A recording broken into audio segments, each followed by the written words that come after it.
Hey there, avid listeners. Thanks again for tuning into Sin's Workshop. Today we're going to be talking about Night World by L.J. Smith. I have to say, I liked L.J. Smith's Vampire Diaries series back when she was the one still writing it. Once you enter the Huntress trilogy, you could definitely feel like it wasn't her, and it definitely showed. And they were written by a ghostwriter, I soon discovered, and that just wasn't for me, unfortunately. It didn't have the same feel. I felt like it was just stretching the plot line. But this one is definitely L.J. Smith. You know, it really does feel like her writing. It really does feel like her on a page. And I have to say, that's what I enjoyed about this novel. You know, I was reconnecting with an author that I liked. However, that being said, I'm going to be honest, it definitely shows that it was published in 1996 in the writing style. Now, that's not a bad thing, right? It's a light, fluffy read. It doesn't really have a lot of depth, and I think I'm used to a lot of depth now. I think nowadays, writing has changed so much to use writing and literature as a medium to explore social issues, to explore commentary on life, on real-world issues. I think a lot of young adult novels nowadays have more substance to them than they did back in the 1990s. Again, you know, this book was originally published in 1996. It was reprinted in 2016, you know, about 20 years later. So again, I think it does show, though, in the writing style that it was clearly written in 1996.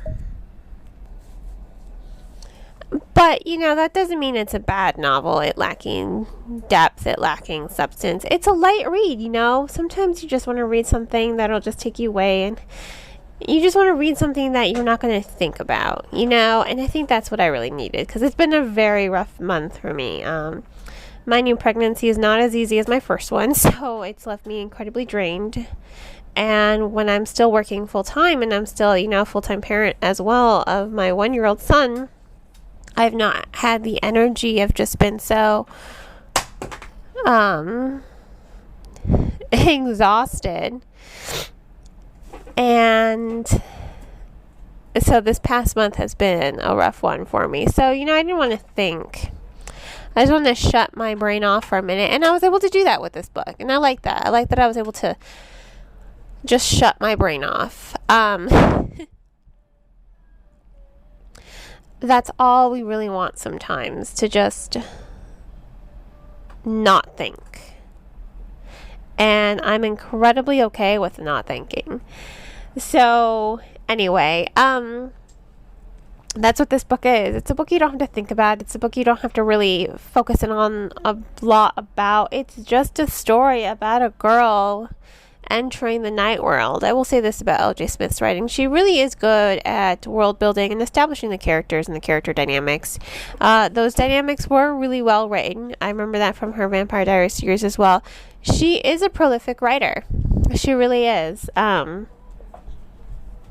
She does a good job of creating the scene, of creating the characters. However, Poppy is a little annoying. Her internal narrative is somehow so self-involved and very annoying, and I couldn't really like her as much as I wanted to. I just found her really annoying. Now, again, that being said, while she was incredibly annoying, what I did like was the fact that the character dynamics were solid. She does have a solid relationship with her brother. She does her twin brother. She does have a solid relationship with her mother, with her father, with her stepfather. There is something solid about her, and I do think that her personality itself is quite unique, but overall, there is just something that lacks in her personality when it comes to her internal narrative, and it really just irked me. I was just kind of like, oh my god, get over yourself already. like move on. And maybe that's just because I've read so much. Again, I'm almost 30. I turned 30 this year, and I'm just used to reading novels that have a little bit more depth and substance to them, where the characters, they can be self-involved, but they are also dealing with other issues. And again, she is dealing with being diagnosed with cancer, but she comes off self-involved right from the beginning, before she even has cancer, or before she knows she has cancer. And that's what was really annoying to me. But, I liked it. I liked the story. Again, it's not heavy. It's a quick read. I mean, you've heard me review books before where they're the same length, 250 pages, not very long. And I do love the reprinting. I did love how the ink was colored to match the cover, and the interior designs. I enjoyed it, ultimately. And I am happy with the series. I am happy with the start of a series. Do I hope it'll improve? I do. I do hope that the novel and the series itself will develop a little bit more. But if it doesn't, I'll also be okay with that. Again, I don't need something incredibly thought-provoking sometimes. Sometimes you just want a book to read for entertainment value. You just want fluff. And that's what I got. I got fluff. I got what I wanted. So just don't expect to read this book and think, oh my God, it's so compelling and thought-provoking. It's not. It's definitely written for young adults. It's very clean as well. It's very age-appropriate. I know a lot of parents nowadays ask about books because they should.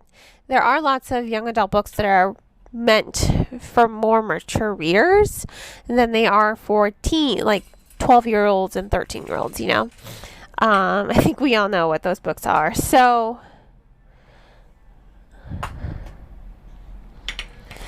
I think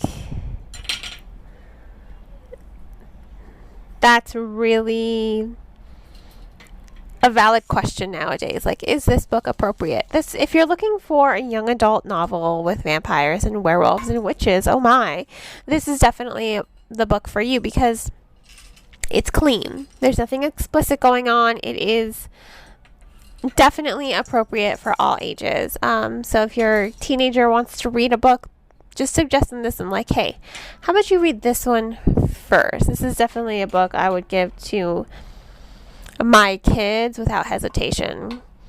Books out there that are in the young adult section, and I'm just this is more new adult than it is for a young adult.